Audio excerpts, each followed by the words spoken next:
Eh bien salut à tous, on se retrouve aujourd'hui pour parler de Tokyo Revenger.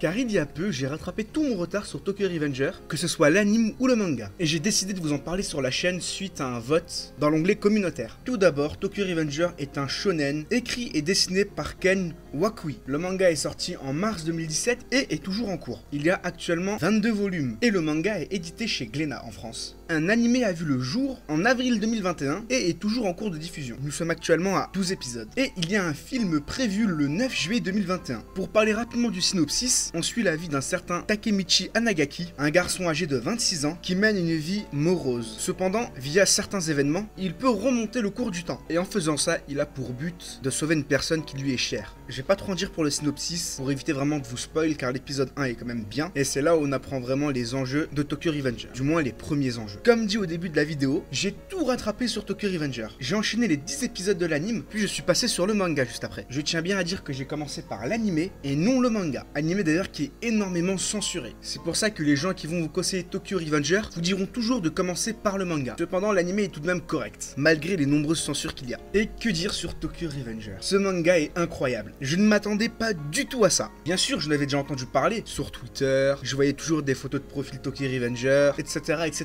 etc. Donc au début, j'avais un avis assez restreint et négatif par rapport à Tokyo Revenger. Pour moi, c'était juste des collégiens qui faisaient la bagarre, mais sans plus. Et quelle erreur d'avoir pensé ça. Car en surface, c'est exactement ça, mais dans le fond, c'est totalement différent. Les personnages sont très bien écrits. On apprend tous à les connaître, du moins les plus importants, et peu de personnages sont délaissés niveau développement. D'ailleurs, pour ceux qui bloquent sur Tokyo Revenger parce que les personnages sont des collégiens, ne vous en faites pas. On n'y prête pas du tout attention. Et pourtant, c'est souvent rappelé. Oui, tu n'as que 14 ans, oui, tu n'es qu'au collège, mais pourtant, on n'y prête vraiment pas attention. On est tellement transporté dans l'histoire que ces petits détails qui parfois peuvent chiffonner, eh bien ici, n'ont aucun effet. Du moins, aucun effet néfaste sur l'accroche de l'histoire. De plus, le personnage principal, c'est-à-dire Takemichi, n'a pas réellement une incroyable puissance ou quelque chose qui le rend supérieur à la norme physiquement. Car si on prend l'exemple d'un Itadori dans Jujutsu Kaisen, le personnage est très fort physiquement. Il a cette petite chose en plus qui fait qu'il est meilleur que les autres. Alors que ici, Takemichi, bah le mec vit une vie de merde. Il a un appartement dégueulasse, il a pas de petit ami, il a un job de merde, il se fait victime par des collégiens. Il est clairement en manque de confiance. Cependant, au fur et à mesure de l'anime et du manga, le personnage évolue, mais évolue mentalement et non physiquement. Il n'y a pas vraiment d'entraînement. Il va apprendre à se battre pour devenir plus fort. La véritable force du personnage principal, c'est dans son esprit. Il n'abandonne jamais. Et pourtant, plusieurs fois, il veut abandonner. Plusieurs fois, il se dit que ça ne sert à rien de remonter dans le temps, que tout est foutu, que peu importe ce qu'il va faire, la situation restera la même. Mais au final, il se relève toujours et va de l'avant. Pour ma part, vraiment, je trouve le personnage principal, Takemichi, extrêmement bien écrit. C'est le personnage le plus humain, entre guillemets, de l'œuvre. Et puis, on a plein d'autres persos incroyables. Je pense notamment à Maiki, de par son vrai nom Manjiro Sano, dégage un charisme incroyable et qui est extrêmement bien écrit lui aussi. Et l'histoire, elle en soi, ne casse pas trois pattes à un canard. Elle n'a pas quelque chose en plus qui fait que cette histoire sera la meilleure. Au contraire, elle est assez simple de prime abord. Mais ce qui fait réellement le charme de Tokyo Revenger à mon goût, c'est le développement des personnages et le fait qu'à chaque fois les temporalités changent. En parlant de temporalité, beaucoup peuvent se dire « Ouah, ça va être comme Steingate, ça va être comme Re:Zero, ou bien encore ça va être comme Erased ». Car le fait que le personnage principal remonte dans le temps, ce n'est pas nouveau, mais c'est extrêmement bien fait. Car à la différence d'un Subaru, qui lui, lorsqu'il va remonter dans le temps, va recommencer d'un certain point, et bien dans Tokyo Revenger, ce n'est pas ça. Il peut certes remonter dans le temps, cependant, il ne peut pas dépasser une certaine date. S'il remonte jusqu'au 8 juillet, il ne pourra pas remonter plus tard, jusqu'au 3 juillet par exemple. Et chaque jour qui passe à partir du 6 juillet ne reviendront jamais. C'est-à-dire s'il passe 3 jours dans le passé, et qu'il retourne dans le présent, 3 jours se sont écoulés aussi dans le présent, et lorsqu'il retournera dans le passé, il retournera à la date où il est parti dans le passé. Et si jamais il reste 3 jours dans le présent, alors ces 3 jours seront accumulés dans le passé. Dit comme ça, c'est assez dur à comprendre, mais en réalité c'est très simple. Et tous les événements qu'il va y avoir dans le passé ont une énorme importance dans le présent. Il n'y a qu'une seule temporalité dans le présent, et lorsqu'il remonte dans le passé, ça ne va pas créer une autre dimension. Dans le sens où lorsqu'il va retourner dans le présent, une dimension parallèle va se créer avec tel chemin. Non, non, tout se passe dans la même timeline, c'est juste que les événements vont totalement changer. Et l'auteur est extrêmement habile avec ça. Car pour tout vous avouer, je ne suis pas fan des personnages qui remontent dans le passé.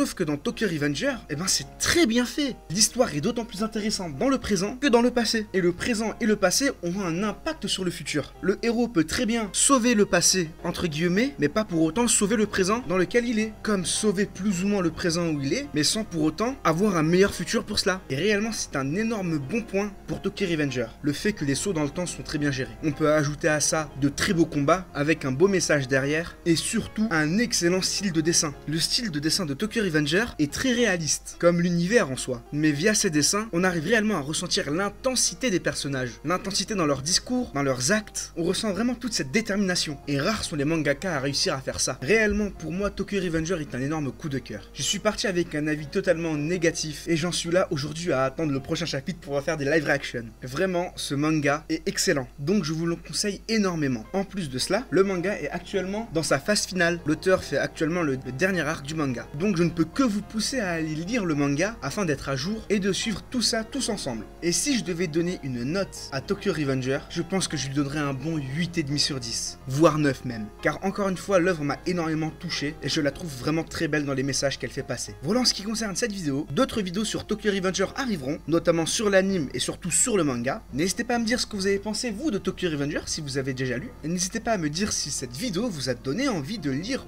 ou regarder Tokyo Revenger. Et encore une fois, sachez que l'anime est extrêmement censuré. Donc réellement, je ne peux que vous conseiller de lire le manga. Ou du moins regarder l'anime, puis après enchaîner avec le manga. Et sur ce, je vous dis à la prochaine. Bye bye.